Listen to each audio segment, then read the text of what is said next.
reforms, and I will be your moderator for today's event.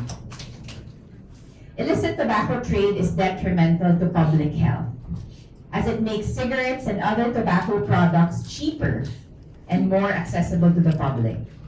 Furthermore, illicit products circumvent the government's regulatory mechanisms.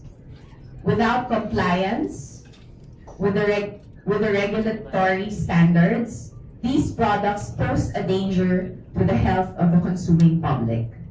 Alongside the health risks, illicit tobacco trade defeats the gains of sin taxes, resulting in billions of foregone revenues that should have been allocated to the implementation of universal health care. Annual excise tax collections from cigarettes fell by nearly 20 billion pesos in 2022, resulting in the BIR falling short of its 209.6 billion target by 23.5%. Tax revenue declined by 13%, while the total volume of removals of cigarettes fell by 17% from 2021 to 2022. To further understand this public health and economic issue and aid our policymakers and decision makers, the Action for Economic Reforms, or AER, is formally launching this study. This is a comprehensive study examining the spread of illegal cigarettes and the policy measures needed to address this growing problem. So without further ado, let us unpack the critical issues. And to walk us through the report, let us call the lead researcher for the illicit tobacco trade study, Ms. Daffodil Santillan. Yeah? Thank you so much. Good morning. Magandang umaga sa lahat. We'd like to thank you po for coming. And we hope okay po tayong lahat ng mga maraming bagyong dumaan po sa atin. Wait lang.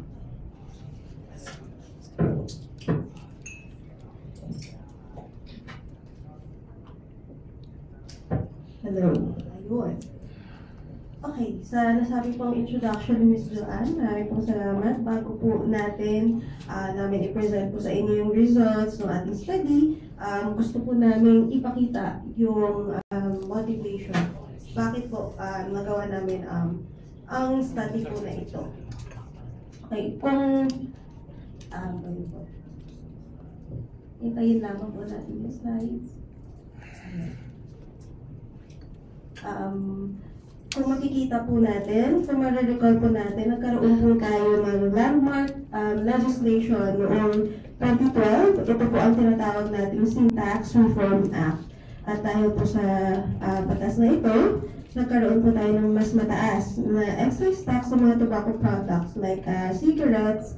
At ang important po na feature po nitong batas na ito ay nagkaroon po tayo ng pag-earmark ng significant na revenue to a health fund po. Ito po yung dedicated para sa universal health care. So yung excise tax before po ng sin tax law from 272 per pack, naging 12 pesos po ito ng 2013. Nagkaroon po tayo ng another increase sa excise tax rate po ng 2017.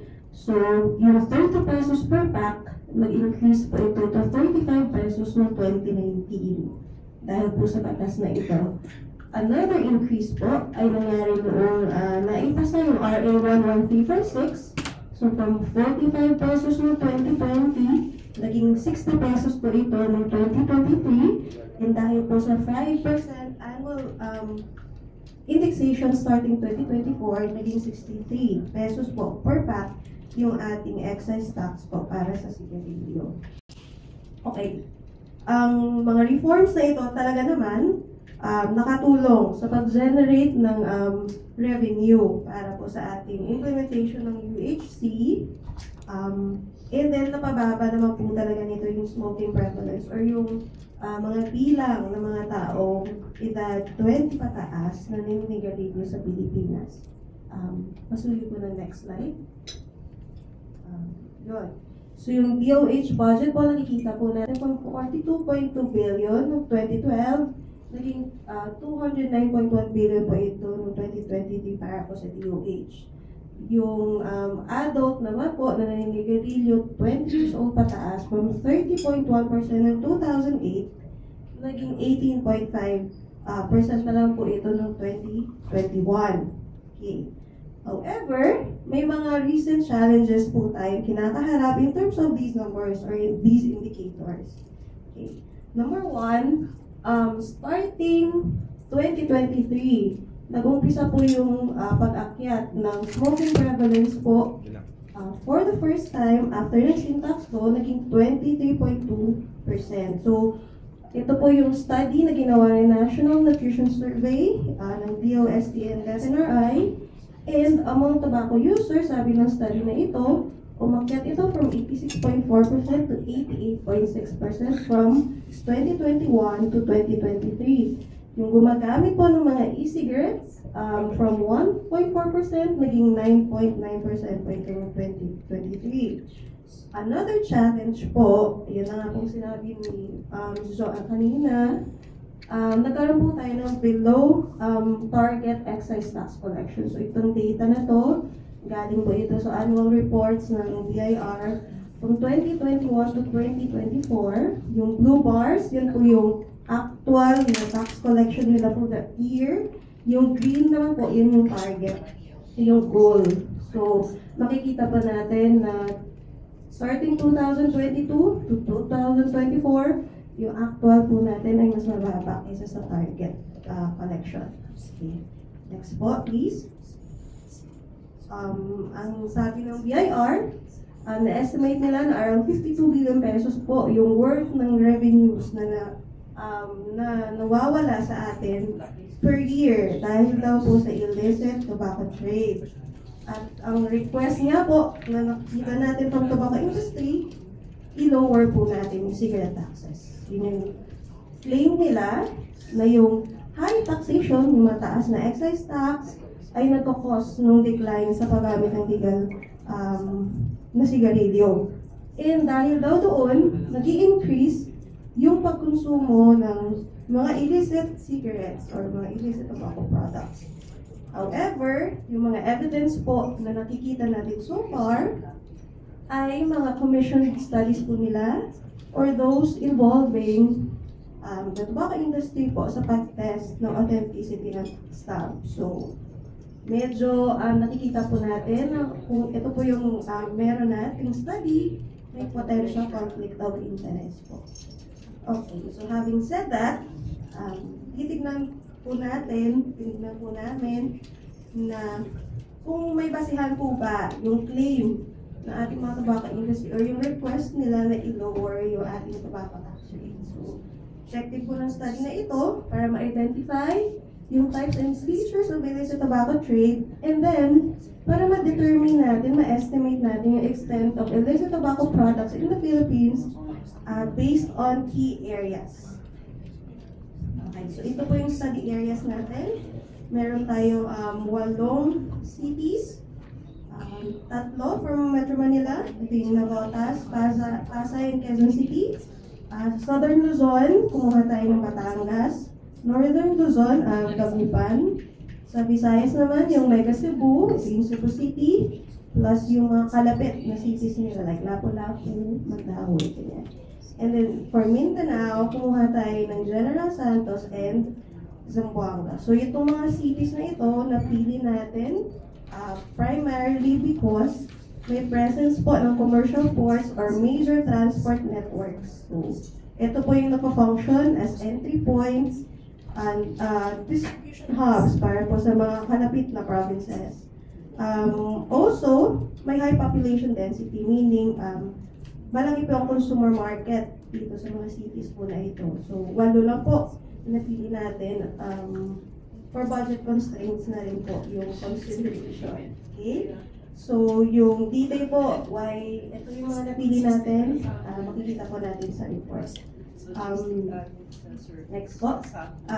Yung method na ginawa natin, we'd like to thank po yung ating partner sa pag-collect ng lahat po ng data namin from start to finish, yung PIMA Foundation. So, andito po yung isang representative po ng si Ms. Marie. So, I'd like to thank them po.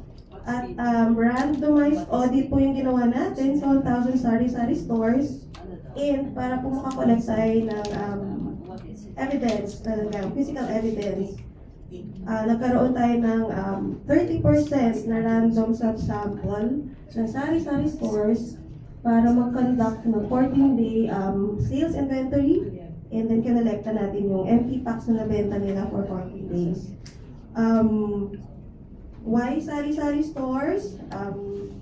Number one, kasi yung konsumo ng sigarilyo natin sa Pilipinas, nasa individual stick siya or tingi. And then usually, nabibenta ito sa mga sari-sari stores. And then, maganda din ma-leverage yung neighborhood-based operation, itong mga sari-sari stores, yung dense clustering nila sa mga community, dahil nag-aalaw sila for street-level availability ng mga sigarilyo. And then, yung mga empty pack naman na na-collect natin, they provide po yung physical evidence para ma-check yung authenticity ng yung pack stamp. So, napapasalamat din kami sa BIR dahil sila po ang nag-verify ng authenticity nitong tax stamp. So, to our knowledge, ito po yung first study sa Pilipinas na gamit po itong methodology na ito, plus CBIR po yung nag-test ng authenticity ng mga tax stamp po ng mga sigarilyo. Okay. So, ito po yung key findings. Number one, sa mga cities po sa Luzon and Visayas covered po nitong survey, makikita po natin na yung level po ng illicit trade ay low and manageable, pero nasa-skew po ito ng outlier, which is yung Mindanao.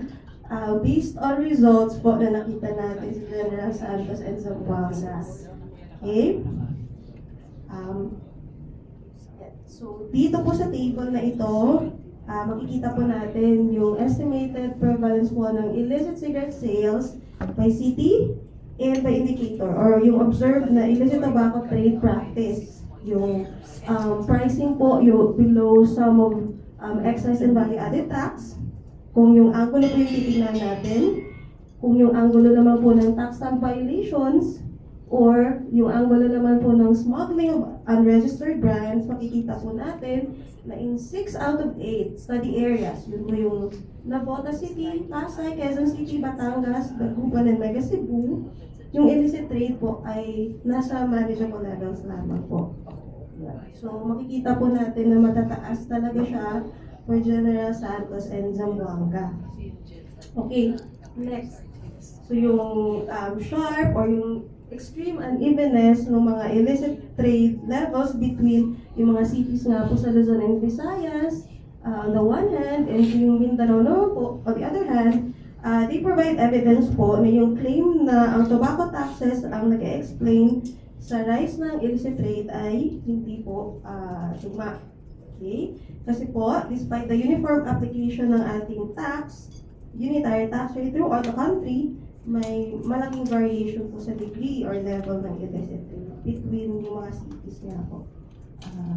Outside Mindanao at saka yung hindi nasa Mindanao. So, ito po ay nasa-suggest na may other factors po na mag-explain the abnormally high level ng illicit trade sa mga cities nga po sa General Santos and Zamboanga. So, next slide please. So, yung difference between yung cities sa Luzon and Visayas and yung sa Mindanao lies in the credible and consistent enforcement. Medyo lacking ito sa Mindanao and compounded ito by historical, cultural, geographical, and political economy factors. So, sa Mindanao kasi meron tayong long-standing, isang factor din ay may long-standing informal maritime trade interactions and arrangements within neighboring countries po like Malaysia and Indonesia. And usually locals po perceive this as like backdoor trading or legal smuggling. So, one factor yun. So, lumalabas po na may challenge po sa pag-enforce ng rules or sa pag-implement dahil sa pagkakaroon nitong mga informal institutions. Ayun. So, let's see further yung findings for each type. So, first, for pricing below legislated floor price.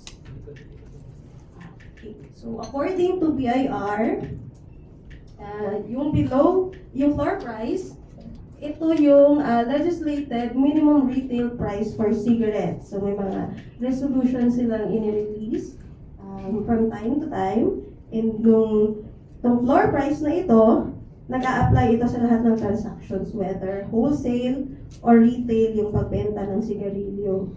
However, yung below floor pricing, hindi siya sufficient. For them, hindi siya sufficient to conclude tax evasion. So, it triggers an investigation pero hindi siya sufficient to conclude.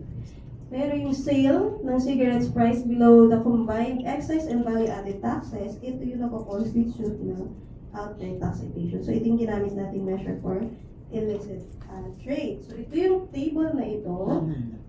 Kung makikita po natin, ito yung nagpapakita ng total cigarette packs na nabili ng sari-sari stores and the number of packs below floor price threshold during the 14-day inventory period nila. So, kung makikita natin, during the data collection, ang prevailing floor price nung time na yon ay nasa 114.60 pesos. So, ibig sabihin, dapat lahat ng sigarilyo na nagsisirculate sa market ay hindi bababa sa presyo na ito, whether nabili ito wholesale or retail.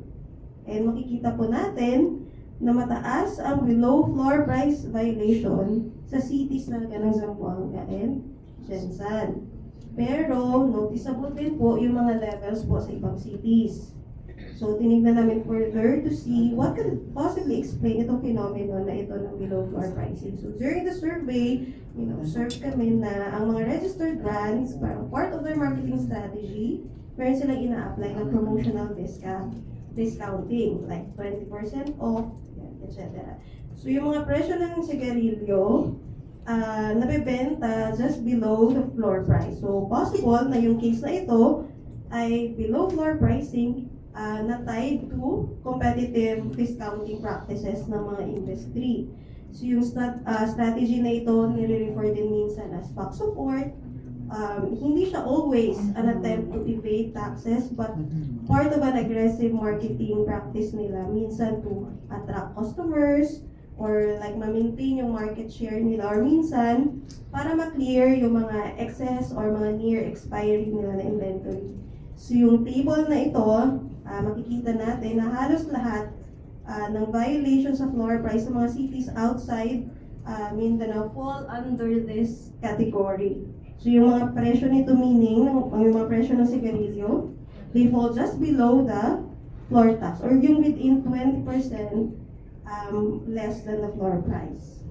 Okay. Pero yung case kung saan yung pricing violation ay nag-i-indicate ng outright tax evasion, ito yung mga presyo ng sigarilyo sold below the sum of applicable taxes. At that time, na-compute po namin, na-estimate po namin ito at 71.42 pesos starting January 2024. Makikita po natin na halos lahat ng mga cases or malaking portion ng cases sa General Santos and Zamboanga ay napupol under this category. So, kung makikita natin, nag-reach ito as high as 79.5 pesos sa Zamboanga and 38.5%, sa General Santos. Okay, so, sa other cities, nag-peak lamang ito at 7.5%.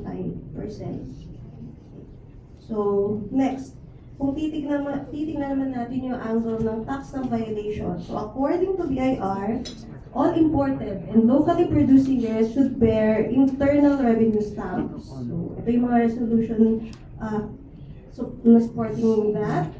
Tapos, ibig sabihin, yung packs with counterfeit tax stamps or missing tax stamp, ito yung nag-indicate ng non-payment of taxes. However, sa study na ito, nakita namin na yung mga missing tax stamp can either be dahil sa deliberate non-affixture, meaning talagang walang nalagay na tax stamp in the first place, or yung mga technical issues sa material or placement. So, for example, pag-open ng pack, matanggal na siya, so wala siyang natirang residue for validating tax stamps. Okay.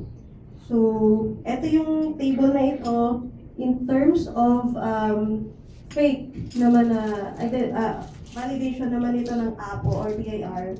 So makikita natin to dito na yung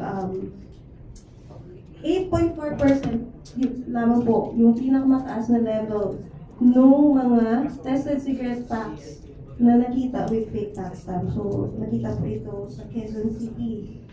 Okay? Yung next slide naman, na naman yung table na papakita yung case naman po ng missing tax stamps. So in terms of missing tax stamps, makikita natin na mataas din po ito sa Mindanao cities because meron tayong case ng unregistered brands and then may registered brands po tayo na talagang walang tax stamps in the first place. So ito yung sigarilyo na may labels like Canon Menthol 100 or Fort Menthol 100. So itong brands or variants na ito ay nakita namin sa listahan ng BIR na yung kanilang registration ay for either for local distribution or under PEZA registration. So unfortunately, hindi natin masasabi kung counterfeit itong mga packs na ito or manufactured ito by legit manufacturers or registered manufacturers. So, i-refer po natin ito for investigation pa. Okay? Ito yung case naman ng smuggling of unregistered funds. So far, nakikita natin na malaking factor ng mataas na prevalence ng illicit trade sa Mindanao ay dahil sa unregistered brands. So, based sa mga na-collect nating empty packs, 58.6% po for General Santos, yung mga bilang ng unregistered brands. And then, 47.5% naman ito sa Zamboanga. So, yung unregistered brand na sinasabi namin, ito po yung mga pangalan ng brand and variant na hindi nakalista sa BIR registry as of March 2024, either from any registered manufacturer, importer, or exporter. Yun. So here are some of our policy recommendations. Number one, kailangan po, nakita po natin na there's a need for our current tax system to shift into a comprehensive, user-friendly track and trace system with physical and digital markers, independent of tobacco industry to control the whole supply chain of tobacco products. So having this system po could significantly improve yung monitoring, the movement and pricing of cigarettes from source and throughout the tobacco supply chain. So this could help address the observed illicit trade practice, especially kung yung data galing po sa system na ito ay magagamit or ma-analyze po. Kasi mapipinpoint po nito, hopefully, yung mga problem areas in the tobacco supply chain. So, yung next naman po, we also support yung expansion ng BIR's authority to suspend or close businesses for tax violations on all excisable products. So, through an amendment doon sa Section 6 of National Internal Revenue Code, I believe pinupush na rin po ito ng BIR recently. And also, yung full regulatory authority and jurisdiction po nila within PEZA zones para po ma-ensure yung compliance with tax and tobacco regulations. Okay, next. Nakita rin po natin na nangangailangan ng strengthened governance at all levels. Therefore, kailangan pong ma-sharpen yung coordination between yung mga local government units and yung mga various national enforcement agencies po na in charge or involved dun sa oversight and apprehension ng mga illegal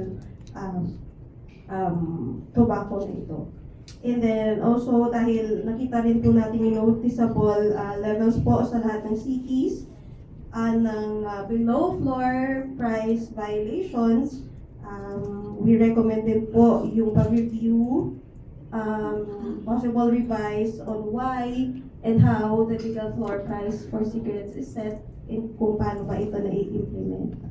Also, nakita rin po natin na yung large amount of unregistered brands from Mindanao ay from neighboring countries. So we recommend din po yung closer regional cooperation and sa mga neighboring countries like Malaysia and Indonesia through siguro multilateral and bilateral meetings. And yung important din po naming recommendation ay for the government po sana to reject any attempt or pass legislation that lowers tobacco tax rate. So makita po natin na yung level ng illicit trade so most of the cities ay at manageable levels naman. Only that, may mga hotspots po tayo which is yung General Santos and Zamboanga. And in fact, yung sabi rin ng BIR na yung concerns nung below target excise tax collection ay naa-address na ito. Kahit yung current pa lang yung ating tobacco tax policy, yung first 7 months po ng 2025, ang sabi ng BIR, nag-exceed na po yung kanilang excise tax collection at dahil daw po ito, malaking part daw po ito ay dahil sa tobacco products. And then, most importantly, yung tobacco taxation pa rin ang nananatiling reliable source for UHC implementation dito sa Pilipinas and then globally, ito pa rin talaga ang isang effective strategy para ma-discourage yung paggamit ng tobacco, especially sa mga young people. So, hanggang doon naman po for more information or for detailed explanation po sa mga points po na naipakita namin. I hope you can get a copy po ng buong report.